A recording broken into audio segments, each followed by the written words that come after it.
Remains optimistic that despite the big challenges that the country faced this year, the Filipino people will be back on their feet. The president made the statement in a speech at the 27th Annual Bulong-Pulungan Forum at the Sofitel Philippine Plaza Hotel in Pasay City. According to the chief executive, the recent man-made and natural disasters affected many Filipinos. But he takes pride that our people are never giving up. More from Rocky Ignacio. President Aquino assured that the country is slowly recovering from the devastation wrought by recent calamities and disasters. Speaking before the 27th Annual Bulong-Pulungan fundraising for Yolanda victims of Sofitel Philippine Plaza Hotel, the President is proud with the strength of the Filipinos in coping with the tragedies. Mabigat itong taon na to, pero mabigat rin itong sunod-sunod na sakunang umabot sa atin, gawa ng kalikasan o gawa ng tao. Pero palagay ko po, isa lang mapapagmalaki natin, no? Hindi tayo dumarating at hindi mangungunang gobyerno nyo na sabihin panahon na sumuko. Palagay ko, itong gobyernong itinatag ng taong bayan, lalo na habang ang taong bayan mismo ang nagpapakita ng kaganapan ng paglaban, ay dapat naman pong tumugon at sumuporta dito sa paglaban ito. Napakarami pong apektado itong trahedyang ito. Pero ngayon pa lang masasabi ko na sa inyo, tila may liwanag na kung paano natin ibabangon muli. Hindi sa kagustuhan lang, ngunit sa talagang may plano at may kakayahan. Meron tayong resources na iniipon o tangan na para nga maibalik ang ating mga kababayan. Hindi lang sa dati, pero kung pwede, mas maganda pa kaysa sa dati.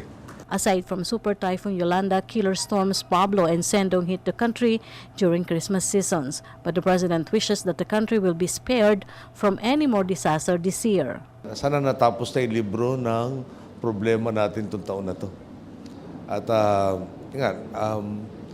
next year, di ba, parang special start of the new year, once there's so many opportunities, no, that are coming. And I really hope that our people maintain the optimism and the can-do attitude that is already being nurtured at this point in time. Yes. So the wish really centers on hopefully there are no more challenges of this magnitude this year. President Aquino designated former Senator Pamphilo Lacson as rehabilitation czar to hasten steps to bring back normalcy to the affected areas. The President expressed confidence with Lacson's capability to meet the set target to complete the reconstruction plans. Now, having Ping Lacson at the center, wherein he's a no-nonsense guy, focused solely on Yolanda's rehabilitation, will undoubtedly achieve the targets, no, sooner. And that is, I guess, the primary reason why we looked at the unique capabilities of Mr. Lacson, Senator Lacson, to be able to deliver. It was the President's fourth time to join Bulong-Pulungan. Here, the President is the Outstanding Exemplar Award, Man of Steel, for being tough to implement the straight path of governance.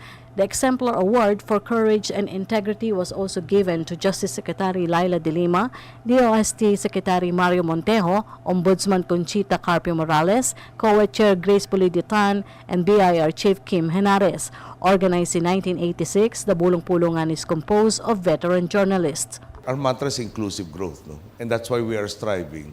Now, number one, we don't subscribe to the trickle-down theory. We are trying to find all interventions where people can participate in the economic growth of our country. The President has 940 days left to leave the country. But on his last day, he wants to see the can-do attitude of the Filipinos. Yung hopefully, NLEX and SLEX, the connector, will also be up and running by that time, in the TPLEX. No? Now, more importantly, is the airports will be substantially finished. Airports plural, no? Panglao, Mactan, and so many others. No? Yung at least the start of the light rail systems. But these are important by and of themselves. But I think more importantly is I really want an expression to see, the expression, the faces of our people, the can-do attitude, that nothing is beyond our grasp and our reach. And that is what I'm hoping to see, hopefully, not just the day before I leave, but more importantly, after I leave, that it continues and becomes stronger. For the People's Television, Rocky Ignacio.